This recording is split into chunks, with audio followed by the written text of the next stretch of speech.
Welcome everyone for more Subnautica Below Zero. Now we are at that point where we're waiting for a new update to drop. And while we're waiting, I'm still going to try to do some more playing around with, of course, the sea truck. See what other stuff we can do with it. And maybe be able to make some suggestions that hopefully the devs might listen to and be like, hey, you know, that's a good idea. Let's try that. Go ahead and see if I can actually... Okay, so I can just grab from any point and disconnect and move.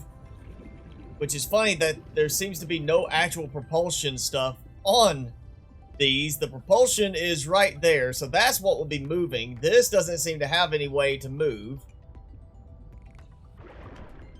It also makes for an easier way to dock everything. So yeah, if I really wanted to, I could rearrange this a good bit. And produce a completely different makeup. Let's see if we can get some more stuff going with this today. So I finally got everything I needed, and I have now made the afterburner upgrade for it, which is the fourth one. I want to see how fast it kind of drains my power. And it seems like, okay, so it's a very short-lived burst. You just hit it, it fires off a quick little speed boost, and then about halfway through the meter it shuts off. Okay, so I am we'll just say 310. See how fast I am moving now. I hit about maybe 3 times faster temporarily than what it is normally. Maybe not even 3 times, maybe just double the speed. It's definitely a little bit faster, but not a lot faster. And it's so short-lived, it's only going to be to get you out of danger as long as you're not being chased for very long. Let's essentially dump everything. And I'm really hoping that they do something about making it so that you can dump everything with a key binding. Hit one button and disconnect all modules immediately. Because that is a definite necessity in this. You shouldn't have to wait to step away, pull the lever, and then grab it again if you're needing to disconnect modules to get away from a predator. Alright, so let's go. We got... There we go. We're at 200 and something on the other one.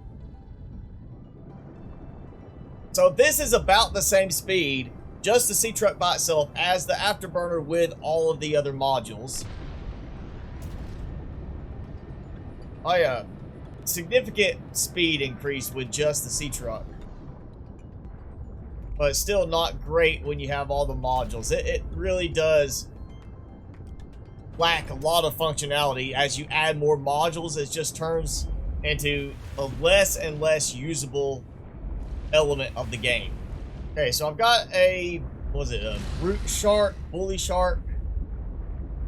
Let's see what happens. Be nice also to be able to turn on the rear view camera, like manually, so you could be able to see what's behind you. And okay, that was 10 damage right there from that bite. It seems like some of the bites are dealing damage, some of them are not. I want to see what it looks like if it takes a bunch of damage. Like the sea moth, which show little sparks and everything. You see some water dripping. Not seeing that yet on this. There we go. And of course, that may be something they add later. Like I've read articles on big gaming sites talk about how amazing the sea truck is. And when I first started playing with it, I was like, yeah, this is cool. But now that I've spent more time with it, I cannot say it's amazing anymore. I have to say it is very lacking. It's got a lot of negative elements to it. I would say, honestly, almost more negative to it than positive. At least to me, because the speed is so bad when you add the modules. The modules themselves are very limited. You really don't get a lot of functionality out of them.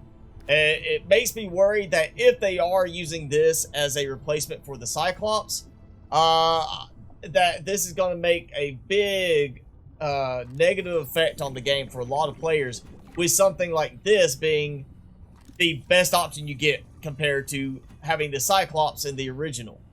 I think it'd also be nice if instead of saying disengage all modules, you could have a quick release for like whatever one in sequence. So like, let's say I just want to leave this one here. I have to come out, get on top, and do that to disengage just that one. And then I can get inside and still work within this one. I actually want to see, by leaving this one here, I want to leave it and then come back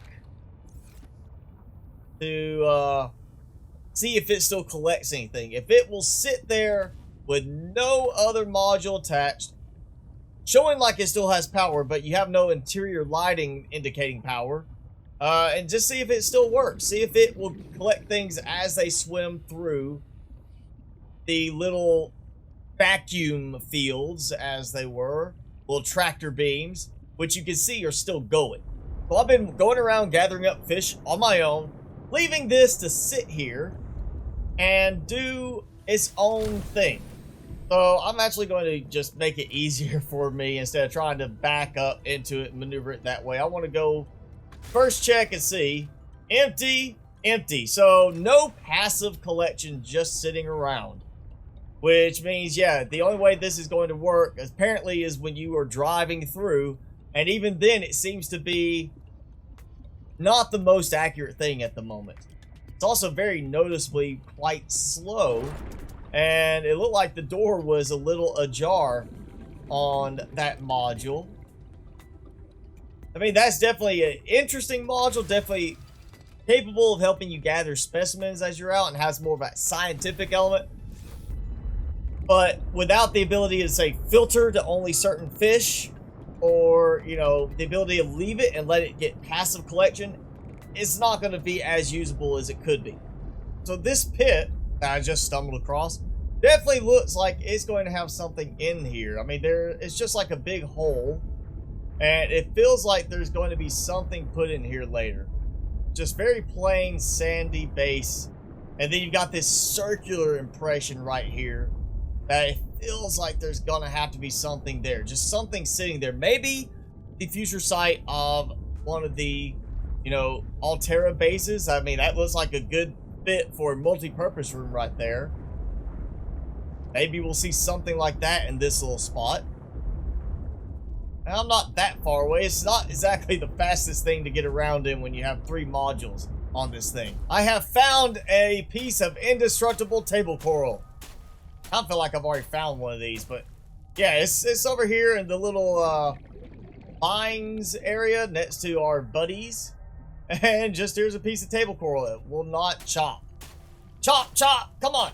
So in the interest of self-preservation, you obviously need to worry about food and water in this. And in the early areas of the game, eyes are everywhere. And that's pretty much what you're going to have to worry about now for food and water, especially water, until we can actually produce water normally in the game.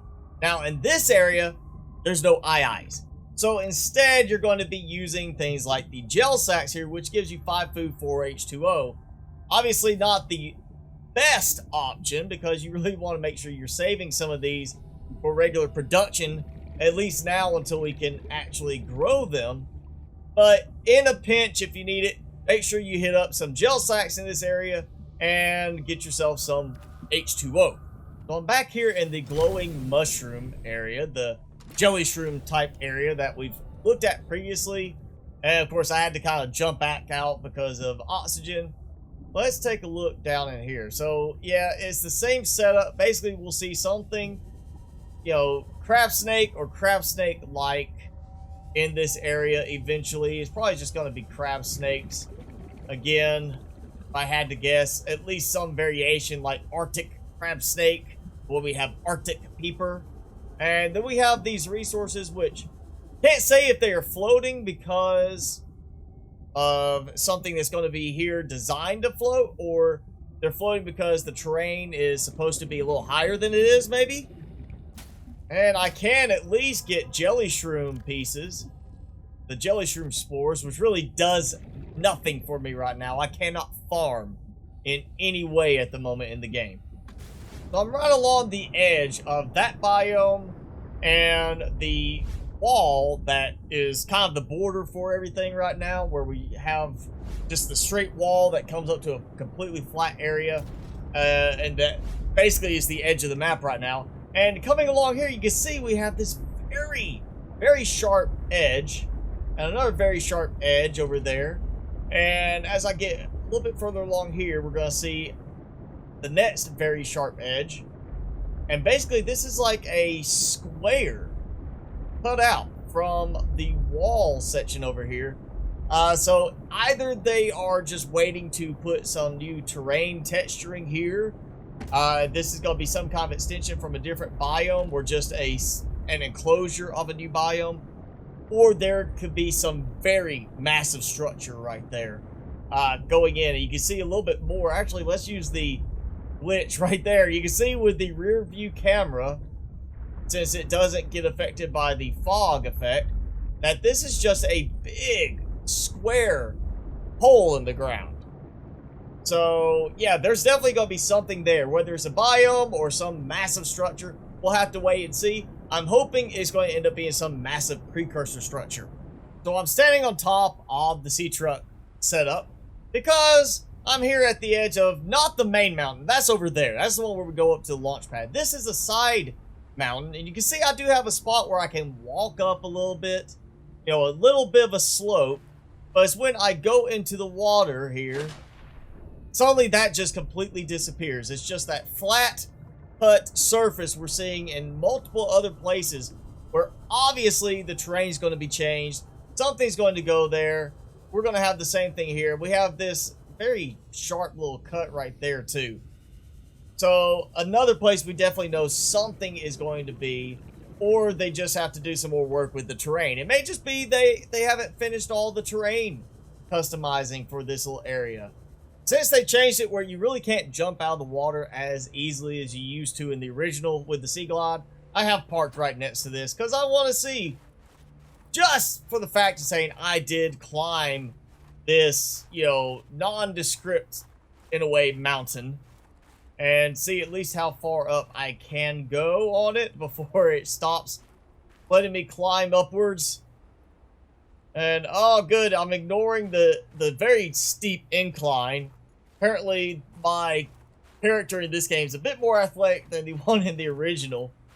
There are some parts there where you probably wouldn't have been able to climb that steep in the original. And we do have a nice ladder area up here. So if you wanted to haul some supplies up here, you could technically build a little base up here. Maybe I'll do that later just for fun, just to say.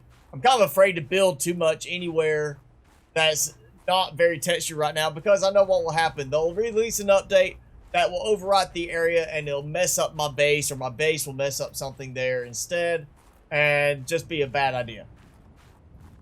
So I'm the king of the world! I'm on top of the big mountain. Oh, a big lightning flash, of course. You know, always raining in this. There's actually another edge to this.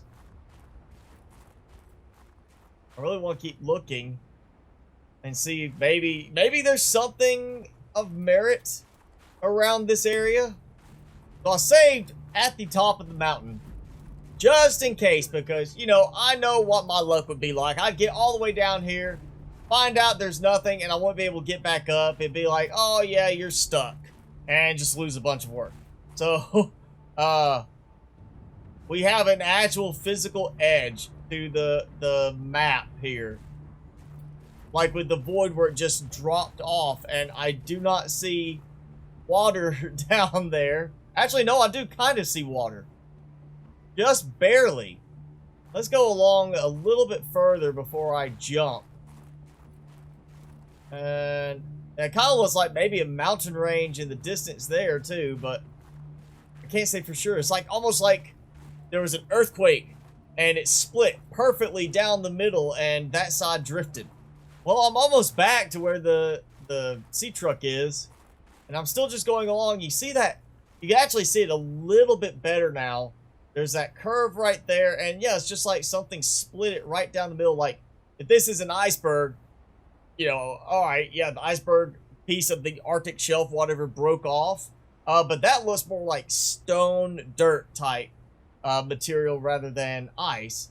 However, you know, I do see water down there, so let's take a dive. And wow, my frame rate just dropped out. And wow, okay, so we've got a straight edge here. And just a flat area. So this is part of that nondescript little area. And yeah, definitely, I feel like there's going to be something more here because we do have that other edge over there, that other little mountain piece. And okay, I'm coming around. We do see whale there. You see like that? Yeah, so this is going to be like another biome area. Not going to build on the mountain just yet, but at least I know if I really want to, and they don't add anything major up there, I have a nice little flat area. I could go up there and build. Have a little base up there. Have a nice little, you know, visual area. Get to look around, see, you know, room with a view. All right, so I'm going to go ahead and call it an end to this episode. Hopefully, we'll have an update in the next week or so. But if we do not have an update in time for me to cover it with the next video, then I'm just going to skip that video because there's really no point in just rehashing the same stuff again. Just rolling around, playing with the sea truck, and having nothing really new to show other than, yeah, we need an update. So if there's an update before next episode, we'll feature it. If there's not an update before I record the next episode, or would be recording the next episode, I'm just going to skip it, and hopefully we'll have an update soon. But like I said, that's the end of the video for today. So if you enjoyed it, be sure to hit that like button, leave me a comment below, and hit subscribe if you haven't done so already. As always, I'm your host, Mr. Spicy. Thanks so much for watching. Be sure to keep it spicy this week, and I will see you in the next video.